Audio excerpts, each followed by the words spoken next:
informations pour vous qui venez juste de nous rejoindre. Et sachez que vous avez perdu la première partie. Nous sommes dans la deuxième partie.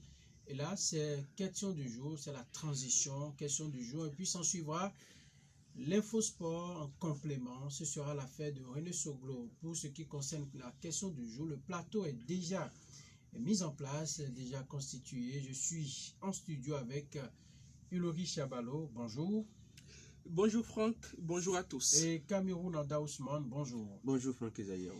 Voilà, mesdames et messieurs, question du jour, complément de l'info, c'est le sommaire de la transition. Ce dimanche, à l'occasion de la 4e journée des éliminatoires du Mondial 2022, le Bénin a été battu par la Tanzanie au stade général Mathieu Kérékou de Cotonou 0-1.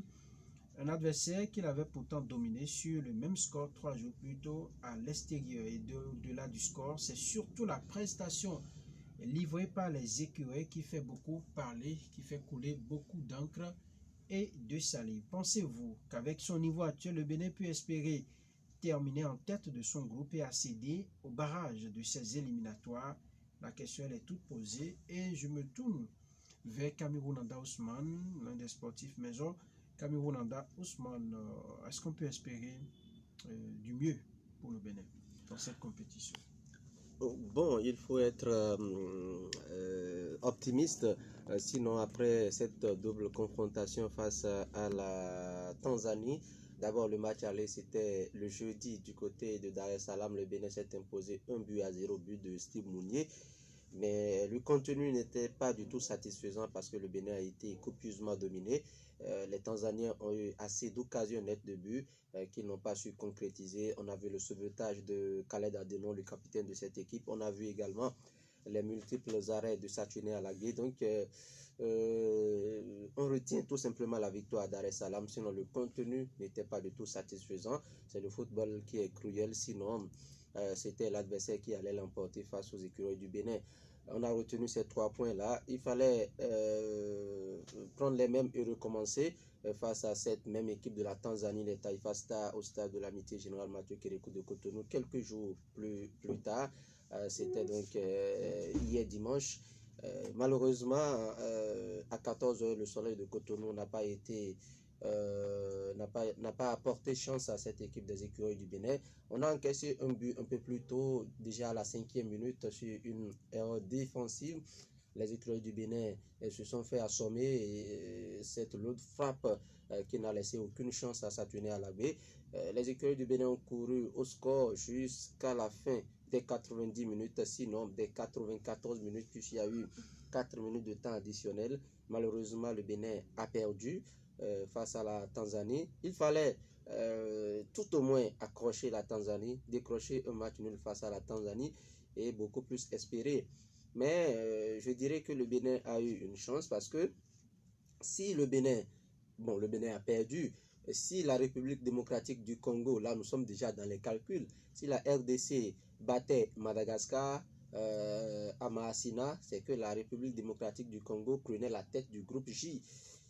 Heureusement pour le Bénin, malheureusement pour la RDC, puisque la RDC qui avait entre-temps battu, c'était le jeudi également, Madagascar 2-0 à Kinshasa, est allé perdre à Mahasina 0 but contre 1. Donc Madagascar a battu la RDC 1-0. Ça a profité donc aux écureuils du Bénin qui conservent la tête du groupe avec la Tanzanie. C'est vrai que quand on voit le classement, on voit la Tanzanie qui est en tête avec 7 points plus 1 et également avec le Bénin qui a 7 points plus 1. Donc on a 7 points, la Tanzanie également a 7 points. C'est déjà bien pour le moral. On a 2 journées qui restent, puisque c'est déjà 6 journées. On va recevoir Madagascar à Cotonou et aller jouer un match compliqué face à la République démocratique du Congo. C'est vrai, on n'est pas encore qualifié pour la Coupe du Monde Qatar 2022. Le chemin est encore long, sinon pas chemin d'embûche. Il va falloir terminer en tête de ce groupe J d'abord et après attendre un fameux tirage au sort pour jouer un match en aller et retour. Mais c'est déjà bien que la RDC ait perdu face à Madagascar. Ça nous permet de nous relancer dans ce groupe-là. Et la chance que le Bénin aura, c'est que la Tanzanie et la RDC vont jouer. Donc c'est déjà très bien. Si nous allons jouer contre la RDC, c'est que la Tanzanie également, avec laquelle on partage la tête du groupe, la Tanzanie va jouer contre la République démocratique du Congo. C'est déjà bien. Tout ce qui nous reste à faire, c'est de négocier très bien. Négocier, ce n'est pas aller voir les arbitres, non. C'est de bien jouer voilà, face à Madagascar et de gagner face à Madagascar à Cotonou. Mais l'expérience a prouvé que dans ces éliminatoires, le Bénin joue très mal à domicile. On y reviendra tout à l'heure. On y reviendra. Ilori Chabalo, vous avez certainement suivi le match aussi, vous avez eu les échos, et même si vous ne l'avez pas suivi, puisque moi, je n'ai pas pu tout suivre comme j'en ai l'habitude d'ailleurs, je n'avais pas voulu être déçu comme beaucoup d'autres. Les gens ont beaucoup mis en cause le jeu développé par les écuries. Ils étaient quand même à même de venir à bout de cette équipe, c'est ce qui est un peu dérangeant dans cette affaire. Vous savez, Franck, si entre-temps on avait gagné ce match-là et livré à Cotonou, Cameroun Nanda Ousmane ne se serait pas donné autant de mal pour faire des calculs sur calculs tout à l'heure. Et c'est ce qui est un peu dérangeant dans... Il pède et il nous donne de boulot. Voilà. Qui était totalement déçu. Il était déçu. Il a exprimé son mécontentement et c'est normal quand ça se passe comme ça. Il a déploré plusieurs choses que moi j'ai trouvé quand même quelque part sensées. C'est par exemple l'écartement de l'exclusion de Jodel. Vous savez, nous ne sommes pas encore en nombre. On n'a pas encore l'effectif qu'il faut, le talent, sinon les talents qu'il faut mettre en réseau pour pouvoir avoir un bon match sur le terrain, pour espérer une victoire et sans crainte. Et on écarte quelqu'un de l'équipe. Mais cependant, il y a des lois qui encadrent toute équipe. C'est où j'en viens. La faute peut être répréhensible, c'est normal, on peut punir, mais est-ce que l'opportunité était là de punir ce joueur-là et de mettre en difficulté le 11 national? C'est ça la pertinente question. Tout à l'heure, quand la punition a été donnée, moi, je n'ai pas aperçu ça comme cela, mais c'est un peu après, quand il y a suivi les uns et les autres. Mais qu'est-ce qui vous dit que la présence de Jodel Dossou pouvait changer les choses? Le simple fait que quand il était là, on a gagné, et que quand il n'est pas là, on n'a pas gagné. C'est suffisant pour le dire Franck Ezayaounou. C'est vrai, le football, c'est pas de la mathématique, mais vous avez vu, il faut non seulement être technique sur le terrain, mais il faut que la chance aussi accompagne. Jodel Dossou était peut-être cette personne-là qui a porté chance, on ne peut jamais savoir. Et au-delà de ça, moi j'ai remarqué quelque chose, c'est vrai, je ne suis pas trop du monde sportif, je le dirais sous le contrôle de Cameroun Nanda Ousmane qui va peut-être infirmer ou confirmer. Moi j'ai remarqué que dans les grands pays, les pays développés, quand il y a match comme ça, des matchs décisifs contre d'autres nations, on ne se contente pas de prendre l'impression en tout cas des supporters de notre pays. On ne se contente pas seulement de voir comment on se prépare chez nous, mais on va aussi de l'autre côté pour voir comment l'équipe adverse se prépare, parce que ça permet de prendre la mesure de leur psychologie. On est allé les gagner chez eux au pays, ils ne vont pas croiser les bras quand ils reviendront chez nous. Mais moi j'ai remarqué sur la toile et même dans la presse que on n'a pas accordé beaucoup d'attention à ce que la Tanzanie pourrait préparer en venant chez nous au Bénin. On s'est focalisé seulement sur notre équipe, on s'est préparé, on se dit voilà, vous avez fait un beau match là-bas, encore que ce match-là n'était pas beau quand on suit bien les analyses des sportifs, et vous venez au pays et c'est la honte que vous nous faites au pays, c'est malheureux. L'autre chose également que j'ai pu constater, que j'ai pu noter, c'est que un peu avant le match, le premier match, il lui a été promis par un acteur béninois, je crois, une somme de 1 million et un téléphone portable chaque joueur, si c'était une victoire. Mais pour le deuxième match, il n'y a pas eu de promesse et il n'y a pas eu de victoire. Est-ce que cela voudrait dire que nos écuries attendent toujours des promesses pour gagner? Parce que on a déjà eu cette situation une fois où c'est après une promesse que le match a été une réussite, mais quand il n'y a pas de promesse, ça va à l'eau et c'est malheureux. On investit dans le football au pays. Je pense que c'est malheureux. Écoutez, il y a beaucoup de messages, hein. C'est la preuve que les internautes tiennent beaucoup à l'image de leur équipe, que les Paraquois tiennent beaucoup au football béninois. Bref, je vais commencer par lire les messages et nous allons voir la suite. Mais en attendant, Cameroun Nanda Ousmane, ce groupe-là, on avait espéré quand même que le Bénin aille très loin, engrange beaucoup de points pour se relancer très bien dans la compétition. Mais avec ce qui se passe là, Est-ce que véritablement ça va? Les autres pays qui restent un peu, qui doivent jouer le Bénin se diront, mais si, écoutez, la Tanzanie a pu tirer son épingle du jeu, c'est que nous-mêmes, nous, on peut y parvenir et c'est déjà, moralement, c'est pas bien pour notre équipe, c'est pas bien pour les supporters. Parce que la Tanzanie semble quand même un pays plus ou moins domptable par le Bénin. Oui, c'est vrai, la Tanzanie, quand on prend le classement FIFA, la Tanzanie et le Bénin, c'est pratiquement du même au même. Certains ont dit même si le Bénin n'arrive pas à s'imposer face à la Tanzanie, on va chercher quoi au Qatar si on se qualifie pour la Coupe du Monde. Mais quand on prend le championnat tanzanien, il est un cran au-dessus du championnat béninois parce que vous avez les Simba de la Tanzanie qui participent régulièrement à la Ligue africaine des champions et font de très belles prestations. Maintenant, c'est vrai, quand on prend le cas de Jodel Dossou, à la veille d'un match capital, il a été exclu. Peut-être que la chance ne nous a pas accompagnés. C'est vrai, Ulrich a dit qu'au match aller, ce n'était pas un match satisfaisant. Oui, c'est pourquoi j'ai dit c'est le contenu qu'on retient. Sinon, le Bénin ne méritait pas de l'emporter face à la Tanzanie au match aller. Parce que là, dans le contenu, on n'a pratiquement rien prouvé. Mais on retient les 3 points parce qu'à la fin du match, on ne dira pas qui a dominé, on dira qui a gagné. Et le Bénin avait gagné.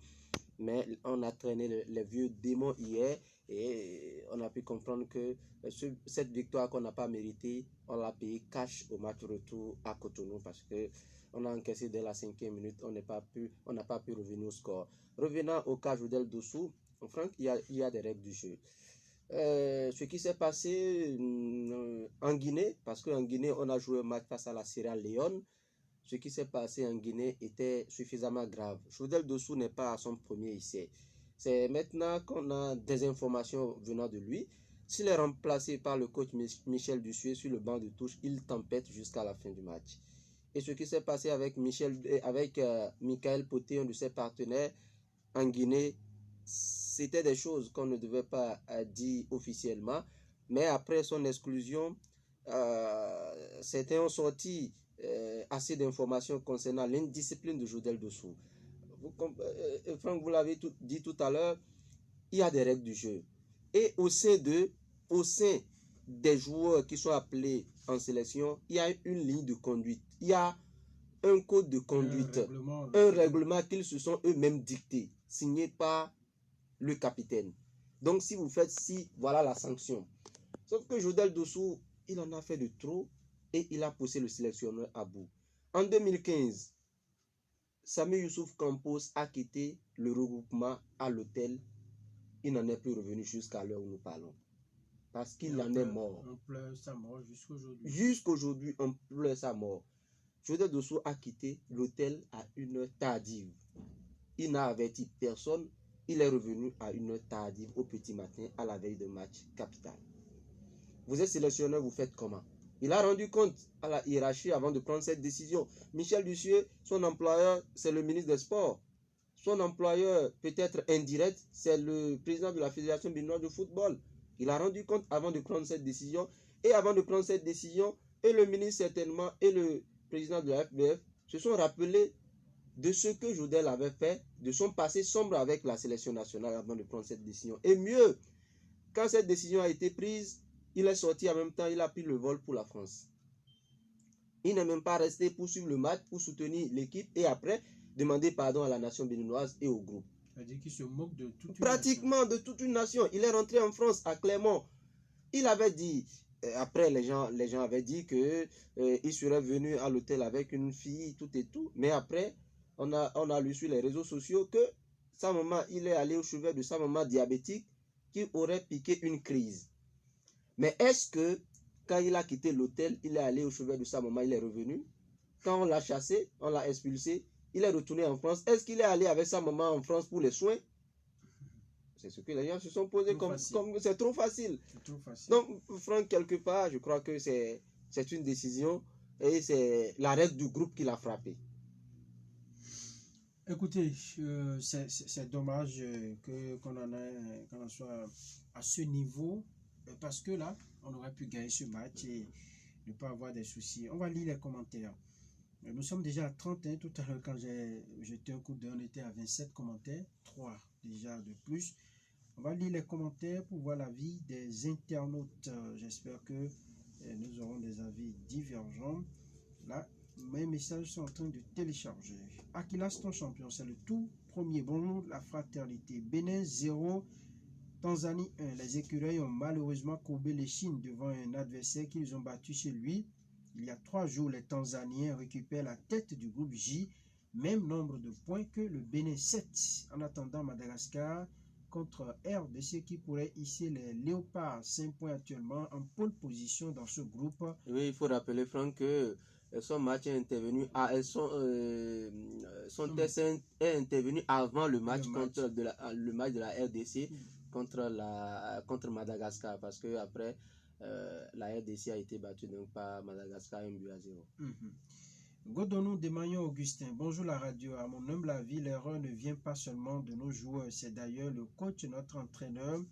Il n'arrive pas à faire savoir aux joueurs l'enjeu du jeu. En face, on joue tout comme c'est un jeu amical ordinaire.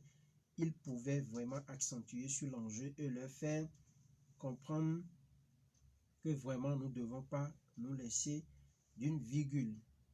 Il est là à trouver des fautes dessous et c'est d'ailleurs là tracer l'itinéraire de notre échec. On pouvait toutefois fermer les yeux et traiter autrement. Moi, je ne suis pas du tout d'accord sur cette exclusion de meilleurs joueurs. Votre frère en direct depuis Misrété derrière la grande prison civile. Stanislas Yenoukoumé, bonjour la radio. À la question du jour, je répondrai pourquoi pas, car en football, tout va très vite. Autrement dit, même une qualification à la Coupe du Monde aujourd'hui va relever d'un accident de parcours, un peu comme à la CAN 2019. L'équipe nationale est l'arbre qui cache la forêt du football. On doit vraiment se concentrer sur le championnat national, travailler à professionnaliser avant d'espérer bâtir une équipe compétitive dans la durée. Oru Seko. Vraiment, les écureuils ont fait leur match, mais la chance n'était pas à nos côtés. On peut mieux faire, mais il faut aussi dire que le coach a eu au début pris le match à la légère, mais on croit toujours à nos ambassadeurs. Philippe Obukodaho, bonjour. Les camarades de la radio Fraternité, moi je sais bien que nous avons de problèmes pour notre équipe nationale, mais cela ne me décourage pas. J'ai toujours l'espoir, ça va aller. Persévérons un peu plus, peuple béninois, la victoire sera à nous un jour. Digne, le recteur, bonjour la fraternité. Moi, je crois que ce score est dû au fait que Jodel Dossou ne soit pas parmi les joueurs hier. Cela prouve plus ou moins l'importance de Jodel Dossou dans cette équipe. Certains diront qu'il n'est pas le meilleur de l'équipe, mais moi, je crois que c'est son esprit de vérité qui a dominé les écureuils hier. Karsten Kesso, bonjour le plateau. Je pense que le technicien français est en train de nous montrer clairement ses limites. Une équipe que vous aviez battue chez elle ne peut pas nous battre chez nous. Avec un match nul, c'était acceptable, mais avec ces prestations-là, vraiment n'espérons pas un résultat. Il faut avoir le courage de le dire. Le technicien doit partir, à mon avis. Apollinaire Mayaba. Les écureuils n'ont pas su profiter de cette chance. Le match devrait se jouer plus sérieusement, mais nous avons constaté qu'ils ont démarré le match timidement, ce qui a profité aux Tanzaniens qui sont venus pour la revanche. C'est après le but que nos écureuils se sont réveillés sur sommeil. Nous risquons de prendre le coup pour les matchs restants parce que pour le moment, le passage au second tour est possible, même jusqu'au dernier du groupe qui compte 3 points. Rien ne sera facile. Jaurès, le sage à Zagoun. Le Bénin, par sa défaite, a laissé une très grande chance à la Tanzanie et peut-être même à la République démocratique du Congo. Nos écureuils, quand nous mettons tous nos espoirs sur eux, ils nous déçoivent à la fin. Franchement, le jeu produit par nos hommes n'était pas à la hauteur. Il reste beaucoup à faire pour cette équipe. Ntia Félix Kombeto, Bénin est sur une bonne voie et surtout avec la prestation de la sélection, on a l'espoir les 2 dernières journées que le Bénin peut se qualifier pour la phase suivante. Nawal Souroko, bonjour la radio. Avec le niveau des joueurs, là, on n'ira pas loin. Même si par miracle, le Bénin se rend à la Coupe du Monde, on sera le dernier des derniers. Celui qui veut faire confiance aux écureuils, là, c'est AVC qui va le tuer. On l'a tout dit à Kenny Epiphane. Bonjour la radio. Sans vous mentir, je crois pas, hein. On joue très bien, mais il nous manque d'attaquants. Je crois pas que le Bénin puisse finir premier de son groupe. Epiphane depuis Titirou. Sondé Romaric. À mon avis, il faut qu'on revoie le football béninois. Souleymane Brissop Bénon. J'ai foi et je sens que nos équipes, nos écureuils vont s'en sortir. Les Malgaches viennent de nous racheter ce soir et relancent ainsi donc les Béninois dans la course. Alors, jusqu'au bout du désespoir, il faut toujours garder espoir. Rien n'est encore joué d'avance. Ferry à Dissoto. Bonjour le plateau. Je pense que le niveau de jeu des écureuils reste beaucoup à améliorer. Les passes décisives, la finition et le milieu du terrain sont la base de nos échecs. L'équipe nationale doit toujours mettre en confiance le peuple en présentant un jeu de qualité qui ne va plus créer l'attention aux supporters béninois. Alexis attend. Ce n'est pas terminé. Qui est le problème maintenant? C'est la peur d'être qualifié pour la Coupe du Monde qui est maintenant notre grande problématique. Le niveau est trop bas. Ils iront produire quoi là-bas? Moi, je pense qu'il faut remettre tout à zéro et construire le football à la base. Orupayi Orugani. Vraiment, personnellement, je suis dépassé de l'effort que la nationale a raté à domicile. Voyons voir pour la suite. Sasko Eda, le technologue. Nos écureuils peuvent mieux faire si et seulement s'ils se prennent au sérieux avec le coach. Sinon, les joueurs sont là, le management n'y est pas. Agbeyi Ganiou. Les matchs se suivent, mais ne se ressemblent pas. Si nous avons pu battre la Tanzanie chez elle, je ne vois pas pourquoi la défaite d'hier devrait nous étonner. Il nous faut donc nous concentrer sur les journées prochaines afin de relever le défi. Je crois qu'il y a une part de vérité. Romain Po, bonjour la radio fraternité. Franchement, disons-nous la vérité. Comment on peut comprendre ça? Un adversaire qu'ils avaient pourtant dominé à quelques jours, être incapable de regagner, il reste beaucoup à faire aux écureuils. Chabi Chikoro Rodrigue Olu. Bon, peut-être qu'ils ont une seconde chance. Nous, sinon, aujourd'hui, était déjà mieux. L'un de vos débatteurs l'avait dit le samedi que c'est le jour qu'on dit livrer cet effort pour assurer votre position pour cette journée. Et c'est le jour où ils échouent aux autres. Et moi, je ne sais pas pourquoi c'est comme ça. Aristide Bagborel. Borel Balo. Chier. Moi, je pense que avec ces argents, c'est du gâchis sur les écureuils. Mon village est dans l'obscurité, donc nous envoyer l'électricité. Bon, lui, il estime, il s'est mal exprimé, mais il estime que ce qui est investi dans le foot aujourd'hui, on peut l'investir ailleurs pour le bien des populations. Deka Degui. En football, tout est possible.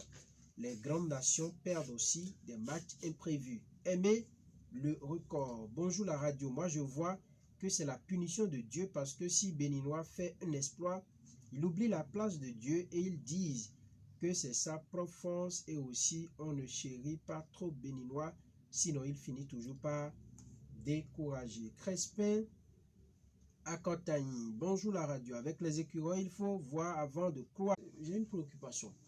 En excluant Jodel Dossou, est-ce que l'entraîneur s'est assuré de pouvoir son remplacement, c'est-à-dire de trouver la pièce qui pouvait combler le vide qu'il a créé? Oui, vous savez, Jodel, quand on prend Jodel, dans ce groupe, Jodel n'a pas un remplaçant à 100%, parce que dans ce groupe, il est le titulaire indiscutable à son poste. À son poste, il n'y a pas meilleur. il est le meilleur à son poste.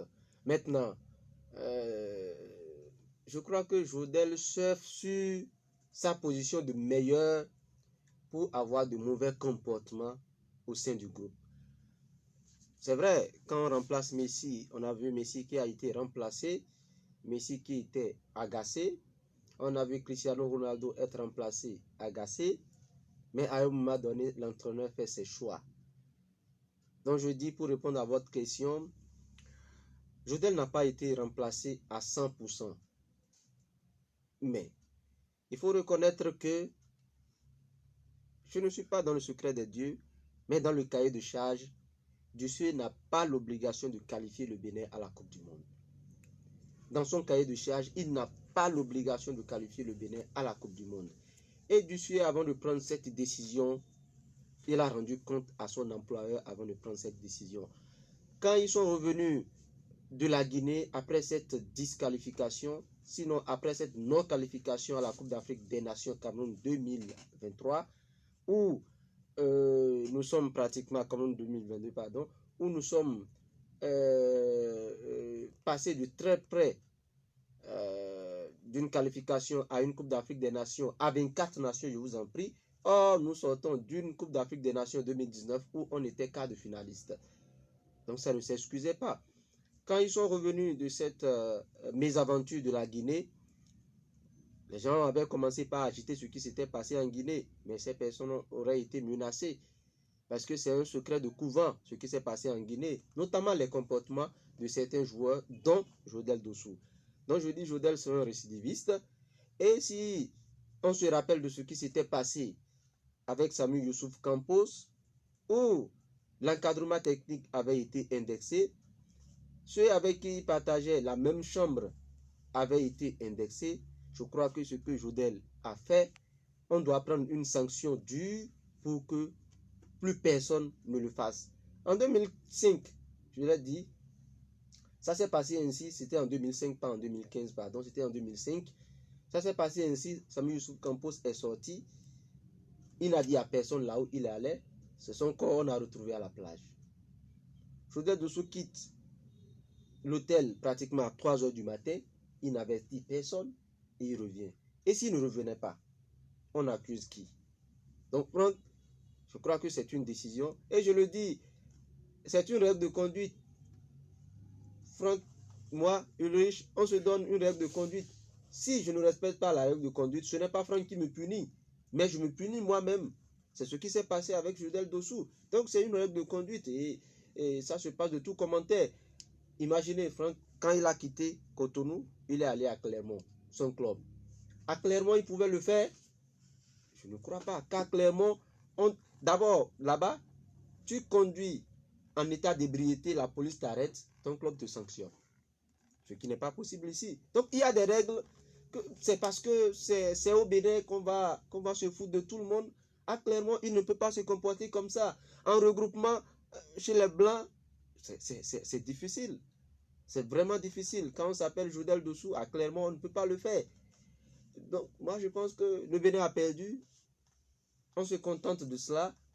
Et comme quelqu'un l'a dit, la victoire de Madagascar contre la RDC relance tout dans ce groupe-là. Et on a encore les 4 en main pour finir tout au moins premier de ce groupe-là. Parce que on a 2 matchs à jouer. On a un match face à Madagascar au Bénin. C'est vrai, on est allé battre Madagascar. Ce n'est pas gagné d'avance. Ça ne veut pas dire qu'on va gagner Madagascar au match retour. L'exemple est là avec la Tanzanie. On a battu la Tanzanie chez elle. La Tanzanie est venue nous battre ici. Il faut faire un bon match face à Madagascar et aller tout au moins décrocher quelque chose face à la République démocratique du Congo. C'est déjà bien que la RDC n'ait pas battu Madagascar et la poule est tout simplement relancée, Franck Ezaïa. Alors, Ulrich Chabalo, le vin tiré, hein, on l'a vu, quel que soit son goût maintenant, on doit faire avec. Le plus important, comme l'a dit un internaute, c'est de se concentrer sur la suite. Parce que le football, tout peut se passer. On peut remonter, hein, on peut être premier encore. Oui. On peut remonter à la tête du groupe, oui. N'est-ce pas? Moi, je pense qu'on doit rester dans la réalité, être réaliste. Je veux dire, Justement, le Bénin aujourd'hui, même premier de son groupe, une fois de l'autre côté, en tout cas au niveau plus haut, fera quoi concrètement? C'est une question que moi je me pose très souvent. Est-ce qu'aujourd'hui, on voudrait juste qu'on puisse dire que le Bénin a eu la chance de participer à une coupe mondiale, c'est tout ce qu'on veut, ou alors que le Bénin est allé là-bas et que le Bénin a fait des performances. Et pour cela, il faut prendre des dispositions en ce sens que cette équipe-là qui fonctionne pour nous maintenant n'est pas à la hauteur de nos attentes, et donc il faut commencer par préparer une autre équipe. Même si on travaille avec cette équipe-là pour le moment, il faut commencer par préparer une équipe qui va prendre le relais d'ici 5 ans, d'ici 6 ans, pourquoi pas.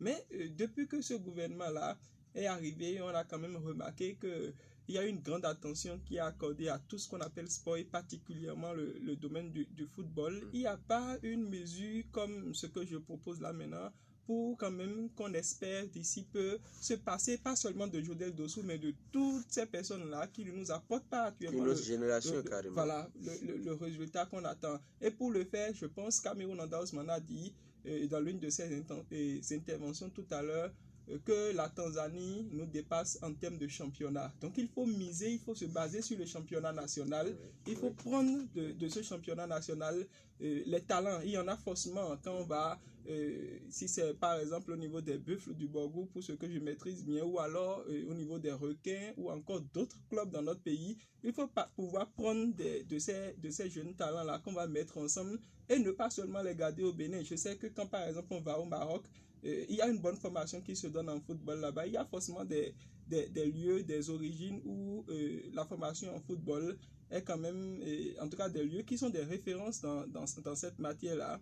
Il va falloir qu'on envoie les apprenants en termes de football, et que ceux-là nous reviennent bien requinqués, que ceux-là nous reviennent avec vraiment du foot dans les jambes, et que cela puisse honorer notre pays quand on aura fait face à on aura livré des matchs, je veux dire. Donc le gouvernement a un grand rôle à jouer. En ce qui concerne Jodel, quand j'ai suivi les explications tout à l'heure, je pense que c'est quelqu'un qu'il fallait même fesser. On allait le garder, et après le match. J'espère que vous êtes en train d'ironiser. Non, pas ironiser. Vous savez, en réalité, on ne peut pas accuser directement l'équipe d'encadrement, mais on peut dire que c'est sa sortie qui a conduit le Bénin à l'échec.